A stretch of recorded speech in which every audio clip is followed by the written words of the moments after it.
Khám nhau mới thôi. Cái này bên này này. Chị nó tốn gì? Chị nó tất cả tốn gì? Khám nhau tốn gì bên này nào màပြောနေတာပြောနေတာမဟုတ်ဘူးနော် မွေးတဲ့နေရာကိုပြောနေရဘယ်ကမွေးလို့လဲတော့ကိုမေးရမှာမဟုတ် အမေမွေးတာအမေမွေးတာ စာတိခမရနေရဒေတာကျွန်တော်ပြောတာခမရနေရဒေတာကိုမင်းနေတာ ရက်ခွက်က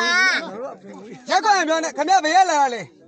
မောင်းတော့လာတာရက်ခံရလာတာလားဘယ်ရလာတာလဲအိန္ဒိယလာလားအဲ့ဒါမင်းနေတာ ရက်ခဲမဟုတ်ပါဘူးရက်ခဲမဟုတ်ပါဘူးကျွန်တော်ကလေဒလကမဟုတ်ပါသူကလှေနဲ့လာတာလှေ ခမ နဲ့ ရလင်းနဲ့လာအဲ့ဒါဆိုခမရလင်းနဲ့လာတာဒီစိတ်မှာချရမလားဟုတ်လား အနေနဲ့ရှိတာမရှိ ဘယ်နည်းမရှိပါဘူးကျွန်တော်တယောက်တည်း မလိန်နဲ့မလိန်နဲ့ ခမရက မုံမပြောက်ပဲလေ ထိုးလိုက်မယ်နော် ခမရလာတဲ့နေရာကိုပြော မလုပ်ပါနဲ့ဦးလေး လိုက်လေလိုက်လေလိုက်လေလိုက်လေ အဲ့ဒါမမလေးဖြေပေးမမလေးဖြေပေးစဉ်းစားပြီးတော့ဖြေမမလေးဖြေပေးနော်အမဘယ်လိုပြောမှမသိဘူးသူမေးတာကိုသူမေးတာကိုဖြေ ဖြေမယ်မယ် ဖြေပေး ကျွန်တော်ကဒုက္ခရောက်တယ် ဟုတ်ပြီ ကျွန်တော်ကလေအဲ့ဒီစီးလာတယ်လှေကနေပြီးတော့စီးလာတယ်အဲ့မှာရက်ချပေးတယ် ဘယ်ရချတာ အဲ့လှေရတော့ဟိုသာ ဟုတ်ကဲ့ ကြောက်တင်းရတာချ ဟုတ်ကဲ့ ပေး အခု လိုက် လေကိုချနေတယ်လို့လိုက်နေတယ်နော်အခုလေရချတယ်လို့ပြောတယ်ကျွန်တော်ကော်မှုပိုင်နဲ့ကိုညံကုန်းပိုင်ကြားမှာတော်ပြာနားမှာအဲ့ဒီမှာမျိုးသမီးတယောက်ကလမပြောနေတာဇက်ကမူလီရလို့ဆိုပြီးတော့ကျွန်တော်လှေနဲ့ချထားတယ်ပြောတယ်အဲ့ဒါသိရတာတယ်အဲ့ဒါလေးတွေကို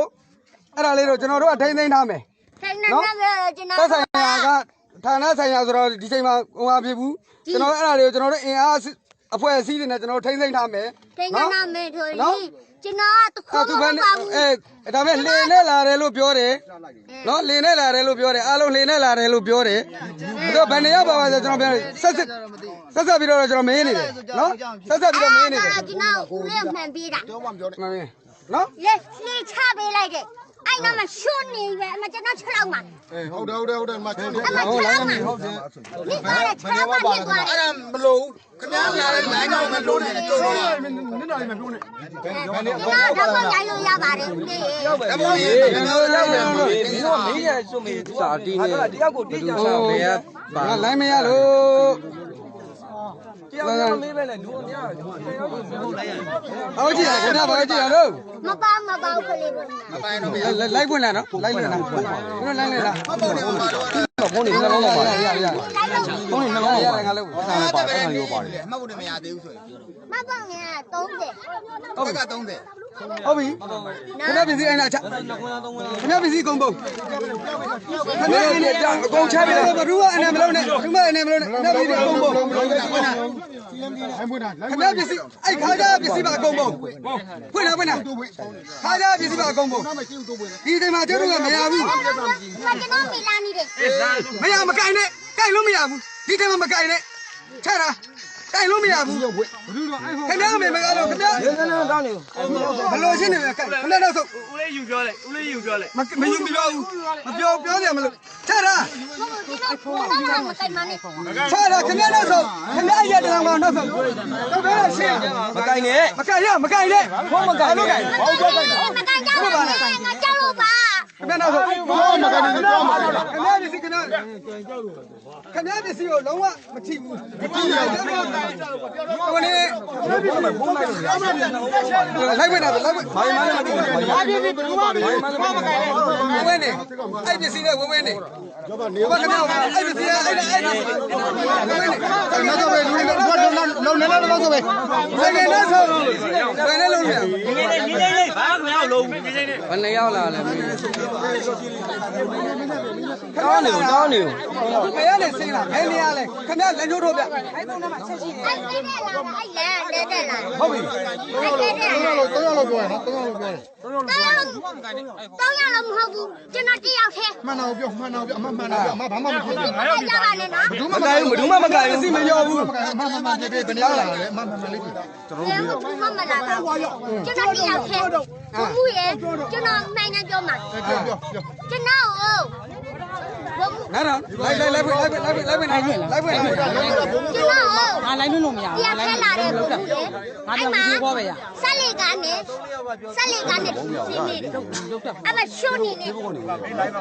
ဗျားဆက်လေကဘယ်ဆက်လေ ဆက်လေကြောက်တဲ့ဆက်လေခင်ဗျားခုဘယ်နေရောက် အဲ့မှာနေနော် မကင်ဘူးဘူးမကင်ဘူးအပြည့်စီကို ဟုတ်တယ်ပါတော့နော်မက ဘိုးလည်းရှိတယ်မဟုတ်ဘူးလည်းရှိမဟုတ်ပြောအဲ့စပီလူတွေကြီးပဲဒီဒီမှာထိတ်လိုက် ပဲဖြစ်ပါတယ်နော် ကျုပ်တို့ထိတ်လိုက်နေကြဖြစ်အောင်လုပ်တာခင်ဗျားတို့တွေ ဒီ နော်ခင်ဗျားတို့တွေအဲ့ခင်ဗျားတို့ခုဘယ်ရလဲခင်ဗျားဘယ်နေရောက်နဲ့ဒီကိုချပေးတာလဲ နင်းတို့ ဒီလိုလမ်းလျှောက်ပြီးတော့ဒီလိုလမ်းလျှောက်လာ အဲ့ခင်ဗျားအခု ဘာလဲခင်ဗျာခဏနေ ဘိုးကခင်ဗျားဆင်းလာတော့ဘယ်နေရောက်လဲ ဦးလေးရဲ့ကျွန်တော်တယောက်သေးပါဦးလေးရဲ့ကျွန်တော်တယောက်သေးပါဦးလေးရဲ့ ဟုတ်ကဲ့လိုက်ဖွင့်တဲ့ဖုန်းပဲဖုန်းလားဟုတ်ကဲ့အခု ဖွင့်ရတယ်ကြားရနော်အတန်မှာဖွင့်တာနော်ဟုတ်ကဲ့အခုကျွန်တော်ဟိုရန်ကုန်တောင်ပိုင်းခရိုင်ကြောက်တန်းဘက်ကနေပြီးတော့ကျွန်တော်တို့ရဲ့ဟိုတရတော်ကလူကိုမျိုးသမီးကလမတယောက်လာတယ်သူ့ကိုမေးတာဘယ်လို့မှမေးလို့မရဒါမှလည်းကျွန်တော်တို့အကုန်လုံးညီညာထိမ့်သိမ့်ပြည်သူကနေပြည်သူတွေနဲ့အကုန်လုံးထိမ့်သိမ့်ပြီးတော့သူ့ကိုထားမယ်နော်အဲ့ဒါတွေကိုထိမ့်သိမ့်ထားမယ် तू ကဘယ်နေရောက်ပါတော့လုံးဝမင်းမရဘူးသူ့ပစ္စည်းကိုကျွန်တော်တို့မစစ်ဆေးသေးဘူးအဲ့ဒါပြည်သူတွေအနေနဲ့ကျွန်တော်တို့ဝိုင်းဝန်းပြီးတော့အားလုံးကိုစစ်ဆေးမယ်ဒီအချိန်မှာခင်ဗျားဘာမှမပြောနဲ့ကျောက်တော့ပြည်သူတွေကထိတ်လန့်နေကြဖြစ်အောင်လုပ်တာခင်ဗျားတို့ တို့နိုင်နေ တမထကိုနိုင်တာတွေဟိုချုပ်ကိုနိုင်တာတွေတော့မလို့ပြောနေ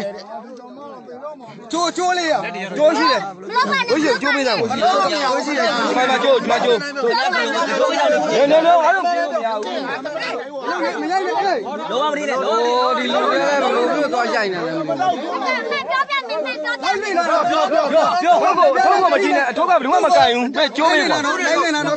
ဖျားနဲ့မကြည့်နဲ့ကျိုးနဲ့တော့ဖျားနဲ့မကြည့်နဲ့ကျိုးနဲ့တော့ဘာမှလည်းပြော မနိုင်တော့ပြင်းတယ်ထွက်ပြေးပို့ဆိုးမယ်ခင်ဗျားကကြောက်ကြောက်ပြောပို့ဆိုးမယ် ကျိုးရှိတယ်ခင်ဗျားဒီစိတ်မယူပြောမှန်တော့ပြော ကျိုးလည်းမတော့ တော့မဖြစ်စေရအောင်ခင်ဗျာဟုတ်ကဲ့ပြော ကျိုးလားမှန်အောင်ပြော မှန်ပြော ကျိုးလည်းမတော့ ကြောက်တယ်မလို့နော်အကုန်လေးနော် ဟိုလမ်းဖွင့်တာ တော့မှန်မကင်ဘူးစိတ်ချ အမိုင်းမှန်ပြော ယောဂနဲ့ကျွန်တော်ယောဂကျမကြီးမကောင်းလို့ပါ ကျမ်းမာရေးမကောင်းတဲ့တွေမကောင်းတဲ့တွေတော့မပြောနဲ့ခင်ဗျားအခုဘယ်နေရောက်လာလဲဒီနေရာမှာဘယ်နေရောက်ဆင်းလဲဘယ်နေရောက်ဆင်းလဲ ကျွန်တော်တယောက်သေးပါ လေမီတစ်ချက်လောက်ကြည့်သားမလေမီ ရပြီ လေမီတစ်ချက်လောက်ကြည့်ပြီးသားမ ခင်ဗျားလည်းထုတ်ပြီခင်ဗျားကောင်းတမင်းစားရမယ် လေမီတစ်ချက်လောက် ထုတ်လေလမ်းပို့ဆိုးသွားလိမ့်မယ် စားမယ်ကောင်းရင်လည်းပို့ဆိုးမယ်နော်နော် မမသားလေးလည်းရှိတယ်ခင်ဗျားကိုရှို့တော့ခလာလေး ရှိတယ်နော်ခင်ဗျားတို့နေကျုပ်တို့ ခလာလေးအမလဲတော့တစ်ချက်ကြည့် လောက်ပါနဲ့လောက်ပါနဲ့ ဘာကြည့်လဲခင်ဗျာစိတ်တော်မလို့တော့ခင်ဗျာအမဖြေဘယ်သူမှဘာမှမလုပ်မလေးဖြေလေ ငါမေးမယ်ချင်းမေးမယ်လို့ကြောက်လို့ကြောက်လို့ လိုက်lên này လောက်ပါနဲ့ကျုပ်ပါနဲ့ လာဒါထိုင်ခဏထိုင်မမေးမယ်မမေးမယ်ခဏထိုင် ကိုင်းနဲ့မိုင်းမကိုင်းနဲ့ သူ့မဖြစ်နဲ့ ထိုင်း တခုနဲ့ဖြေ ထိုင်းဆိုထိုင်းလိုက်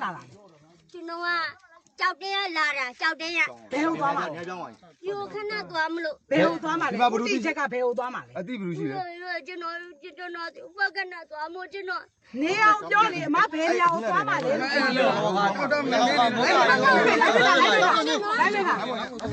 ဒီရှိတဲ့ဘူးမကိုင်းဘူး မမေးမချင်းမေးနေအောင်ဘာမှမလုပ်ဘူး တုံးလို့ပါကျွန်တော်တုံးလို့ပါ ဘုံဘုံ တုံးနေရမလို့ဘူး ကျမပြောမယ် ဒါတော့လာလိုက်ခင်ဗျာဘာလို့တုံးနေရ ကျမပြောတော့နားထောင်မအခုဘယ်ဟိုသွားမှာလဲ ဘာမှမရဘူးပြော ကျွန်တော်ဒီညသွားမလို့ပါမရဲ့ ဘယ်နေရာကိုသွားမှာလဲလို့ကျမတို့လိုက်ဖို့မေးလို့လိုက်ဖို့မေးမလို့ဘယ်နေရာကိုသွားမှာလဲ သိရှိလားဒီမှာအင်းများလို့မေးလိုက်ဖို့ပေးအမသိရှိ ဘယ်ဟိုသွားမှာလဲအမဘယ်ဟိုသွားမှာလဲ တလက ဘယ်ရောက်လဲ ကမိုးဗမာလိုတက်တယ်ဗမာလိုတက်တယ်ဗမာလိုပြော ပဲပြော ဓမ္မမမရနွယ်ထူး မဟုတ်ဘူးမသွားတဲ့နေရာကိုပြောတာ ဟုတ်တယ်မကိုင်းနဲ့ မမကိုင်းနဲ့ မတော့ဘူးမကိုင်းဘူး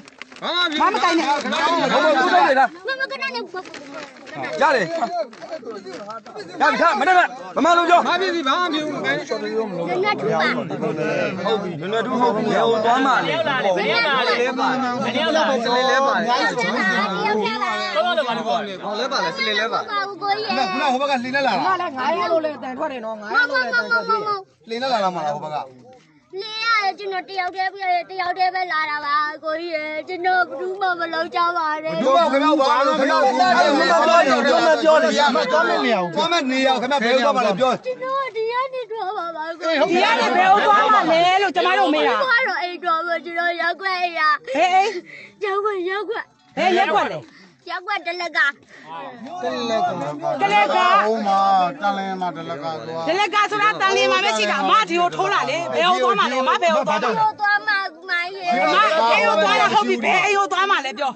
ကျွန်တော်မတော့ကြပါ ဘယ်အေးကိုသွားမှလဲမင်းနောက်ဖြစ်မင်းနောက်ဖြစ်ယောက်ျားတွေအကုန်လုံးဝိုင်းပြီးလို့တည်လိုက်မယ်နော်မင်းချင်းမင်းနောက်ဖြစ်မင်းချင်းမင်းနောက်ဖြစ် ဟုတ်ဘူးဗမာလေးတက်တယ် ဘယ်အေးကိုသွားမှလဲအမဘယ်အေးကိုသွားမှလဲပြော ပစ္စည်းကမကပ်ပစ္စည်းနဲ့ခဏပစ္စည်းကဘယ်သူမှမယူဘူး မလုပ်ဘူးအမအောင် ခဏမှအနေရှိရင်လည်းရှိပါလက်ခွာနေ ဟုတ်တယ်မိုင်းနေနဲ့ကွာနေ အနေရှိရင်လည်းရှိပါဒါတည်းမရဘူးဒီတိုင်းမှာပြည်သူကိုသူတို့ဒုက္ခပေးပေးမှာခင်ဗျပြောနေတဲ့ မပေးပါဘူး မပေးရင်လည်းငါသိတဲ့မိမကောင်းတယောက်ကလည်းမသွားဘူးဟုတ်တယ်မလားနော် အခုကုန်းကြောင်းလာလားဟဲ့လားကုန်းကြောင်းလာလား ကုန်းချောင်းလာလားတမညာလာလား တက်နဲ့ တမညာမကတော့ကုန်းချောင်းလာလား အမခိုင်းတာကျွန်တော်လေဘင်းကဒါလေးတစ်ချက်လောက်ကြည့်နေပါလေကျွန်တော်ဒါအင်ဒီမီဒီမာဒီပါဒါကြီးဒီမာဒီပါ လက်ခွက်ဒါပါလေပြောဘာလုပ်ပြရလဲခဏလေးပါနော်ကျွန်တော်ကြည့်ကြည့်မယ်နော်ဟေး မလောက်ပါနဲ့မလောက်ပါနဲ့ မလို့ခင်ဗျာလို့ကျွန်တော်ကြည့်ရုံကြည့် မယူမယူ မင်းမင်းတို့ဒီကဖိဖိလာနေတော့ငါပြောမရဘူးဟုတ်ဘူးမင်းမကဒီလေမမဦးလာနေမလေးဒီက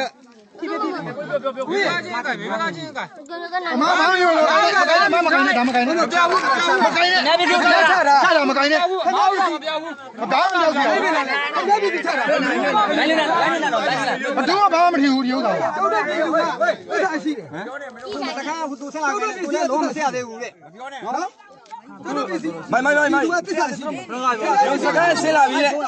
စကားဆင်းလာပြီသူလည်းမစစ်တာသေးဘူးလေ ဖြတ်လိုက်ပါဖြတ်ထားပေးပါတဲ့ ခဏထိန်းထားပါလေစကားဆင်းလာပြီ ပြောဒီမှာမင်းကြီး ဟဲ့ကျမတို့မဖေမမေးမေးစီကိုမေးတာပါဆို မောတာမောတာမောတာ မပြည့်စုံမထီနဲ့ပြန်ပေးမှာအမောက်ပြန်ပေးမှာ လဲပါလဲပါလဲပါ လက်ခွချက်ပြီလား မိုင်းနေနေနေရင်းဖြီးလိုက် နှက်ကြည့်ဘာမတိုင်းဘူးလူမတိုင်းဘူးအဲ့ဒါနှက် အဲ့ဒါလေးအဲ့တော့သူ့မြေအောင်ထားပေး ညိုညို အမပြည့်စုံရမကြည့်လားကြည့်လေ ပြန်ပေးမှာ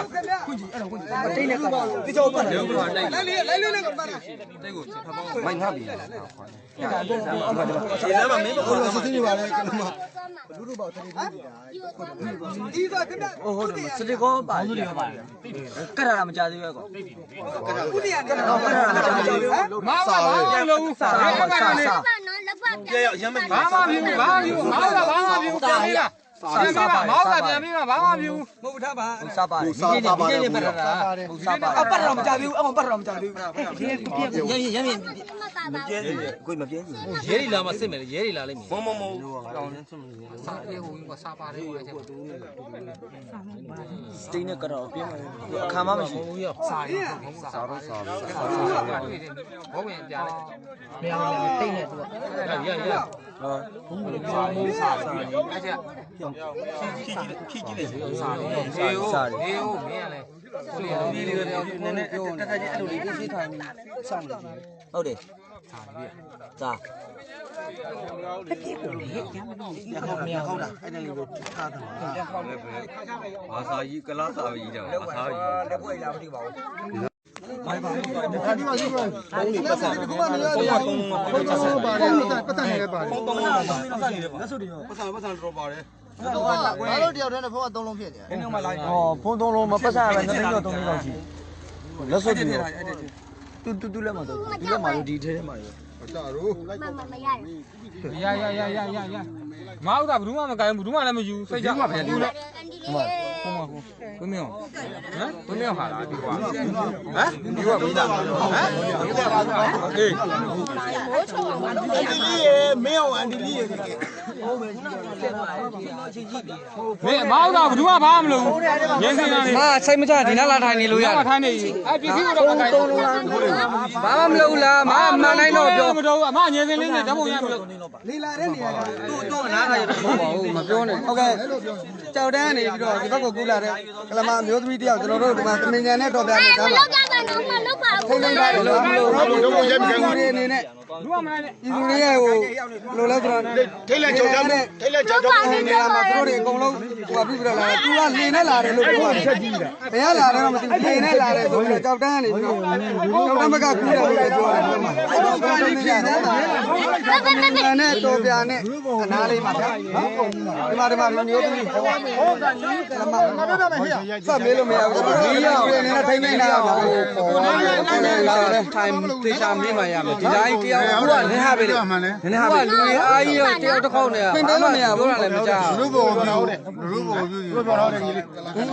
မင်းတို့အဲ့ဒါမင်းမလို့ကျွန်တော်အဲ့ဘရိုရုံးနေရရှိတယ် ရှိရလူဘောလူဟာပါမယ် ဟုတ်ကဲ့ကိုအဲ့ဒီယူကျောက်တော့ယူခိုင်းတာအဲ့ဒီလုံးဝမခိုင်းလေရောတယောက်တည်းကိုရဲပြီးတဲ့ကိုသူ့ကိုခေါ်မှာလားတို့တို့လူဘောမင်း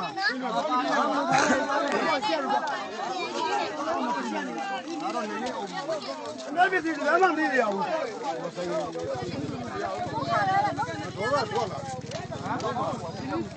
我的比改比那里最容易嘞。比如要么啦哈，做么啦呢？跟他来，谁家，马上呀，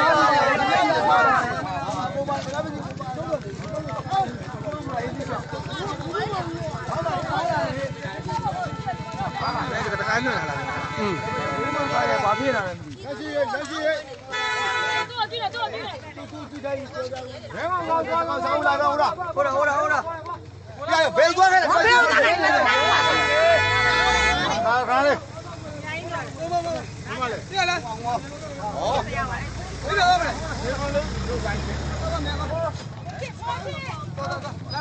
这毛小真的看嘞，来走。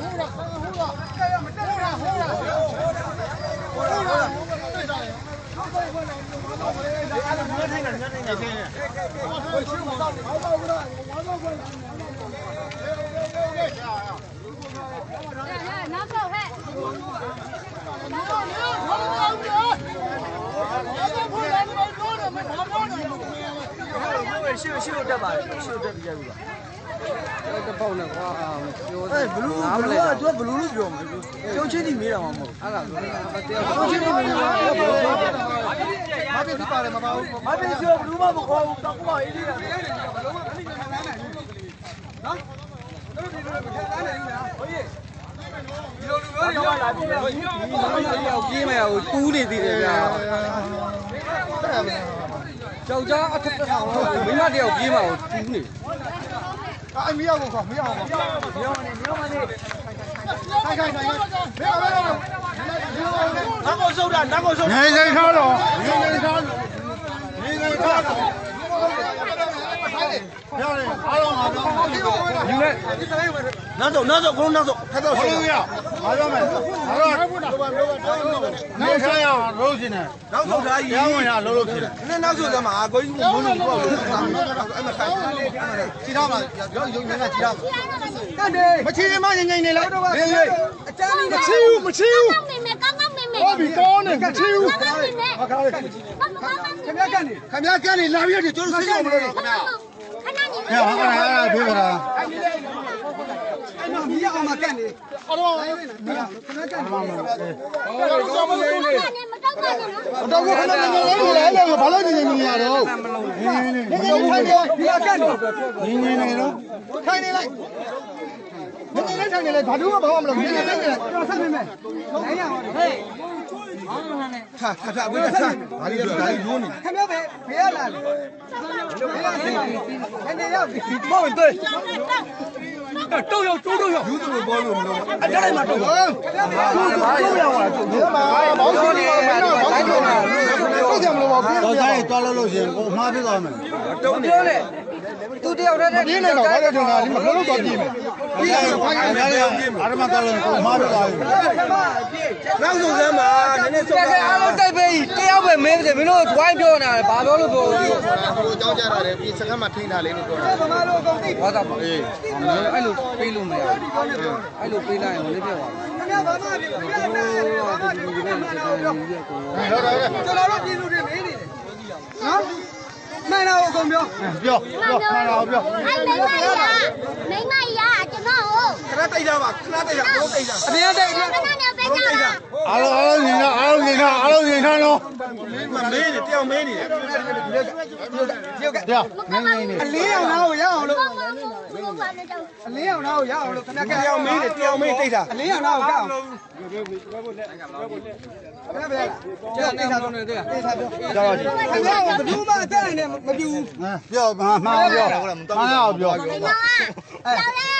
လှေစီးလာတယ်အဲ့မကြီးကလှေနဲ့စီးလာတယ် အဲ့လိုဖြေ အဲ့လိုလှေနဲ့စီးလာတော့ လင်းနဲ့စီးလာတယ်နဲ့စီး မဟုတ်ဘူး လင်းစီးတာဟုတ်ပြီ တစီးတယ် တစည်းလေးလေတူတူစီးလာတယ် တစီးတယ်လာတာကျွန်တော်တစီးတယ်ပဲလာတာကိုကြီးရဲ့တစီးနဲ့ ဘယ်နှစ်ယောက်လဲ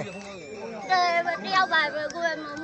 အခုနခင်ဗျာပြောတော့ နှစ်ယောက်မဟုတ်ပါဘူးနှစ်ယောက်မဟုတ်ပါဘူးပြီး 9ယောက်လို့ပြောတယ်ခင်ဗျာ 9ယောက်မဟုတ်ပါဘူး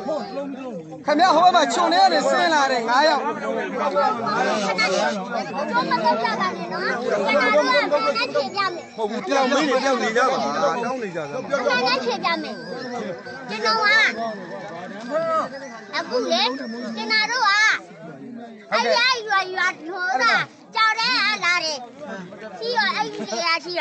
ပတ်စံတောင်းနေအဲ့အမကြီးကပတ်စံတောင်းနေတောင်းရတော့ကျွန်တော်ပတ်စံမရှိဘူးဟမ်ကျွန်တော်ပတ်စံမရှိပါဘူးကိုကြီးရဲလို့ကျွန်တော်ရောလို့ကျွန်တော်အဲ့လို ဟုတ်ကဲ့ကျွန်တော်ဒီအနေနဲ့ဒါမင်းလည်းသူ့ဒီကပစ္စည်းကဘာရှိတယ်မရှိတယ်မပါတယ်ကြောက်တော့မသိဘူးကျွန်တော်တို့မသိဘူးဒါပေမဲ့ကျွန်တော်တို့ကစစ်ဆေးရမယ့်တာဝန်ရှိတယ် ဟုတ်ကဲ့ပါ သူ့မှာလက်လက်ကရမ်းမိကြောက်ပါတယ်ဆိုတော့ကျွန်တော်တို့ဘေးနားကနေပြီးတော့အနေရရှိတယ်အဲ့တော့ကျွန်တော်တို့ကကြည့်ရမယ် ဟုတ်ကဲ့ ပါလားမပါလားပဲအဲ့ဒီဘိုးဘကနေတော့ပြော အဲ့မှာပစ္စည်းအမြင်မှာပဲဆိုတော့မြင်မယ် တီးတယ်တီးတယ်ကွာ မတဘောမင်းတို့မကင်နဲ့တယောက်ကင်တယ် ကျွန်တော်လည်းနားတော့မလဲအနေရရှိတဲ့ပစ္စည်းတော့ဒီမှာဖုန်းနှလုံးပါတယ်ဗျာဖုန်းနှလုံးပါတယ်ပစ္စည်းလေးတွေနည်းနည်းပါးပါတယ် သူနေရသူကတငယ်ချင်းရောက်ဘိုးဘကနေအိမ်မတွန်းအောင် သိနေတာမှာပဲဒီချိန်မှာ ဘိုးဘကနေအိမ်မှာပဲဆက်ပါအဲ့ပုံချက်တွန်းရိုက်ပြရသူစား သိတဲ့မျိုးတရားကိုကျွန်တော်တို့ကလည်းပတ်စံပတ်စံပဲတော့ကျွန်တော်တို့ကတမန်တော်တွေအများကြီးပဲကျွန်တော်တို့ မထဲနဲ့အဲ့ဒါမင်းမထားလိုက်ဘူးမမြည်ဘူးအဲ့ဒါ ကျွန်တော်တို့ရဲ့ကျွန်တော်တို့ရဲ့ ကျောင်းတော့ ကျွန်တော်တို့ရဲ့ဘာလို့တောင်းတာမ ဘာလို့ကျောင်းကြံတယ်ကြောင်း 50တန်းအစအကုန်လုံး နာနေအိတ်ကြံလေးတကယ်အဲ့နာမနေအိတ်ကြံလေးအဲ့မှာပတ်စံပေါ်တယ်တကယ်လေး နော်ဟုတ်တယ်ဟုတ်ပါပါဒီမှာအမြင်မှာပဲဗျာဒီမှာအထုတ်လိုက်အမြင်နော်အမြင်ပဲ ရအားလုံးရ အင်းကနလောက်ရှိမှာပေါ့ဗျာနော်အဲ့လိုတွေပါတယ်ဟုတ်ကဲ့ဟုတ်ကဲ့ပါဟုတ်ကဲ့အဲဒီညတော့ကျွန်တော်တို့ကုညာကုန်းမိုင်တော့ဗျာကုညာကုန်းမိုင်တော့ဗျာဒီမှာဟိုမှာတရားဟုတ်ပါဘယ်နေရာလဲဓမ္မယုံလားကျလမကျွန်တော်တို့အဲ့ဓမ္မယုံမှာကျွန်တော်တို့ဒီနေ့ဒိန်းနေတာလေ ရပြီတကယ်အဲ့လောက်ဆိုရပြီ ဒီနေ့ကျွန်တော်လူကြီးပေါ်ပြီးမှကျွန်တော်တို့ဒိန်းနေတာတင်းနေပါကိုလို့ ဘာလို့မရစေကိုပါနေမှမသိဘူးဓမ္မဘူးလို့ဆေးရလေးနေဟိုဂျယ်လမလာဘာကြီးလားညာကြီးလားဘုလုံးပါတယ်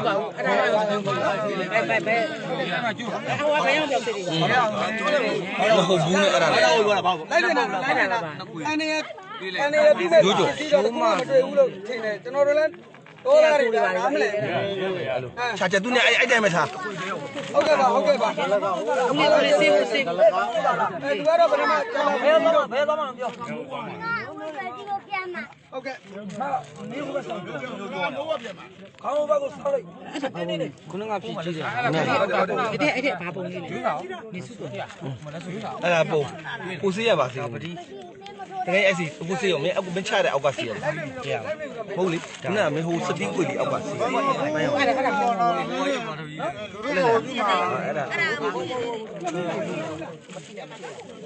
ါရှေ့ကိုမတိုးနဲ့ရှေ့ကိုမတိုးနဲ့အဲ့ဒါမှဒီ ဒီတကယ်ကြီးဟိုအိတ်ထဲလိုက်ရင်မရှိ ဘာဒီဒီကမင်းချုပ်ရပြန်ထည့်ပြီးမှပုံပြန်ထည့်ပြီးတရားတန်လေးတွေရှိသေးတယ်ဒီဘက်ကရတယ်ရတယ်လက်ပါတယ် သူကနောက်ကြောင်စစ်မှာလေဘောက်မှာထိုးတာဘောက်မှာထိုးတာ ဒီကပြတ်ဒီမှာပေါ့ပဲရဒီမှာပေါ့ ဘောက်ကွာထိုး ဒီနောက်ဆုံး ထဲထဲရရထဲထဲမှာပုံထဲထဲ ပြတ်ပြီမှာပြန်ပြတ်ပြီမှာ ပုံပြန်ထည့်ပြီနော်ဟုတ်ကဲ့ထဲ ပုံထဲပြီပုံမှာပုံလိုက်ကြလား အဲ့ဒါဘယ်လိုလဲဘာတော့မှတက်ထားတယ် တက်ထက်တာ 爸爸这边吧， ကလေးပွဲအဲ့ဒီမှာအမီပဲအော်တိတ်တိတ်နေသမှာဟာလူဆူလိုက်ရတော့ဆက်တဲ့ပြေးပြေးမပွန်းဟာလိုက်အဲ့